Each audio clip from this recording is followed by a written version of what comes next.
ထိုးကြီးဘတ်ဆယ်တန်းမပြီးတော့လို့ CEO ချက်ထွေကိုမချင်မနှက်တွေဖြစ်နေတဲ့ထိုင်းနမေကျော်ဖိုက်တာရော့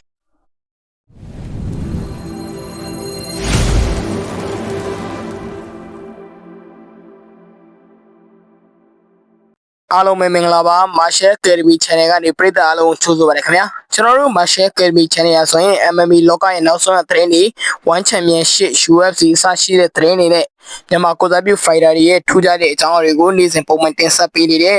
channel တစ်ခုပါဒါကြောင့်မလို့ကျွန်တော်တို့ရဲ့ Marshall လောကစိတ်ဝင်စားတဲ့ညီကိုတွေအနေနဲ့ကျွန်တော်ရဲ့ channel လေးကို like and subscribe လုပ်ထားဖို့ကျွန်တော်ကဒီနေရာကနေတောင်းဆိုပါတယ်ခင်ဗျာ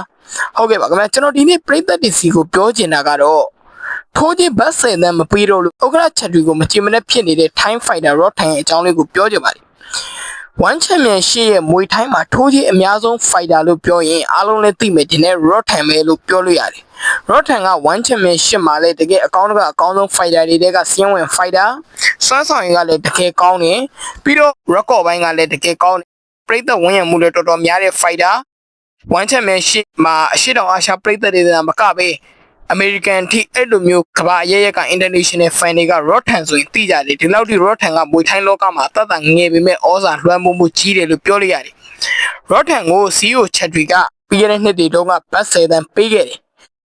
Rotten တပွဲထိုးတိုင်းဘတ်10တန်းထိရခဲ့ဒါကပြီးခဲ့တဲ့တာကဲရူးနဲ့ထိုးတဲ့ပွဲမှာလေဘတ်10တန်းရခဲ့တယ်ဗျာလာမယ့် November 16 ရက်နေ့မှာ Rotten က Thai Fighter နောင်ဦးနဲ့ချန်ပီယံလူပွဲပြည်ဂျပန်မှာထိုးမယ်ဒီပွဲထိုးဖို့ fighter ညောင်တော့လည်းအခုဆိုရင်ဂျပန်ကိုရောက်နေကြပြီအဲ့ဒီအချိန်မှာ Rotten ကို One Championship ကဘတ်10တန်းမပြီးတော့ဘူးဆိုပြီးတော့မှပြောလိုက်တယ်ဘာကြောင့်မပြီးတာလဲဆိုတော့ဒါကခေါင်းပွဲမဟုတ်ဘူးခေါင်းပွဲမဟုတ်တဲ့ကြောင့်မင်းကိုဘတ်10တန်းမပြီးဘူးဆိုပြီးထိုးကြီးကို short ချလိုက်တယ်ထိုးကြီးဘယ်လောက် short တာလဲတော့ Rotten ကမပြောထားဘူးဗျာဒီအချိန်မှာ Rotten ကစပြီးမချင်တဲ့ချက်တွေလုပ်နေတယ်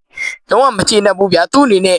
အရင်ကတော့ပြုံးပြုံးရွှေရွှေမျိုးရှိနေတာမျိုးမဟုတ်ဘူးထိုးတိရှော့ခံလိုက်ရတဲ့ပေါ်နဲ့ပတ်သက်ပြီးလည်းသူ့အနေနဲ့ထုတ်ဝပြောဆိုထားတာမျိုးလေးတွေလည်းရှိတယ်သူ့အနေနဲ့မကျေနပ်ချက်တွေကိုလည်းရော့ထန်ကအခုလိုမျိုးပြောသွားသေးတယ်ပတ်စံကအရာအလုံးကိုဝယ်လို့ရတယ်ဒါပေမဲ့ကျွန်တော်ကတော့ဘလုံးမအဲ့လိုလုပ်လို့မရဘူးကိုမြင်တာပဲကိုယုံကြည်ပါသူများပြောတာတွေကိုမယုံပါနဲ့အရေးကြီးတဲ့အရာကအားလုံးကိုမျှမျှတတနဲ့ဆက်ဆံတတ်ဖို့လိုတယ်ရိုးသားနှိမ့်ချဖို့လိုတယ်ဟန်ပဲဖြစ်ဖို့လိုပါတယ်ပျော်ရွှင်မှုတစ်ခုရဖို့အတွက်ငွေတွေအများကြီးမလိုဘူး comfortable ဖြစ်တဲ့ခံစားချက်မျိုးရှိဖို့ပဲလိုပါတယ်ဒီလိုမှမဟုတ်ဘူးဆိုရင်မင်းရဲ့ခံစားချက်တွေကိုကယ်တင်နိုင်မှုအတွက်နောက်ဆုံးသိရင်လည်းနောက်ဆုံးလမ်းခွဲရမှာပဲဆိုတဲ့ပုံစံမျိုးနဲ့ Rotten ကရေးသားသွားတာမျိုးကိုကျွန်တော်တို့ကတွေ့ရတယ်အခင်းအကျင်းရတော့ဥက္ကဋ္ဌချက်ထွေကိုတက်ဖြဲသွားတယ်လို့မျိုးပုံစံလို့ပြောလို့ရတယ်။ဘာကြောင့်လဲဆိုတော့ဥက္ကဋ္ဌချက်ထွေက Rotten ကိုထိုးချ short ချလိုက်တဲ့အချိန်မှာပဲ Rotten ကဒီလို state မျိုးတင်ပြီးတော့ One Championship ကိုစောင်းမောင်းပြောဆိုလိုက်တဲ့ပုံစံပါပဲ။သူ့အနေနဲ့နောက်ဆုံးသိရင်နောက်ဆုံးလမ်းခွဲမယ်ဆိုတဲ့စကားကဒီနေရာမှာတော်တော်လေးကိုမှစိတ်ဝင်စားဖို့ကောင်းပါလေ။ Rotten က One Championship မှာဗျာချက်ထွေရဲ့မွေးစားသားဆိုပြီးတော့မှပြောလို့ရတယ်။ချက်ထွေရဲ့မြောက်စားခြင်းကိုတော်တော်လေးခံရတဲ့ fighterဒီ fighter ကတော့မှအခုချိန်မှာချက်ထွေနဲ့ပွတ်တိုက်မှုလေးဖြစ်နေတာမျိုးကိုတွေ့ရတယ်။ Rotten ကနောက်ဆုံးသိရင်လည်းနောက်ဆုံးမှာပဲဆိုတော့ Rotten ကိုနောက်တစ်ပွဲမှာချက်ထွေကဘယ်လိုမျိုးပုံစံနဲ့ထိုးချကန်လမ်းလဲဆိုတာကျွန်တော်တို့ကတော်တော်လေးကိုစိတ်ဝင်စားဖို့ကောင်းတယ်။ Rotten လို fighter ကိုချက်ထွေကတော့လက်လွတ်မယ်လို့ကျွန်တော်ကတော့မထင်ဘူး။သူ့အနေနဲ့နောက်ပွဲတွေမှာ Rotten လိုချင်တဲ့ထိုးချမျိုးပြန်ပေးမယ်လို့ပဲကျွန်တော်ကတော့မြင်ပါတယ်။လက်ရှိပွဲမှာတော့ Rotten ကိုအရင်ပေးနေကြဘတ်10တန်းမပေးတော့ဘဲနဲ့ထိုးကြီးကို short ချလိုက်တယ်ဆိုတဲ့သတင်းကတော်တော်လေးကို hot ဖြစ်နေတယ် Rotten ကိုယ်တိုင်ကလည်းလုံးဝကိုမကျေနပ်ဘူးသူ့ရဲ့မျက်လုံးတွေကြည့်ကြတဲ့သိရတယ်ဗျာဒီပွဲပေါ်မှာသူ့အနေနဲ့မကျေနပ်ချက်တွေများနေတာမျိုးကိုတွေ့ရတယ်ဒါကြောင့်မလို့ပွဲပြီးမှချက်ထွေနေနဲ့ဘယ်လိုတွေလုပ်မလဲဆိုတာတော့ကျွန်တော်တို့အားလုံးစောင့်ကြည့်ရမယ်ဒါကပွဲပြီးသွားရင်လည်းစိတ်ဝင်စားဖို့ကောင်းနေတဲ့အချက်တစ်ချက်ဖြစ်မယ်ဆိုတာမျိုးကိုကျွန်တော်တို့ကသတ်မှတ်ထားလို့ရပါတယ်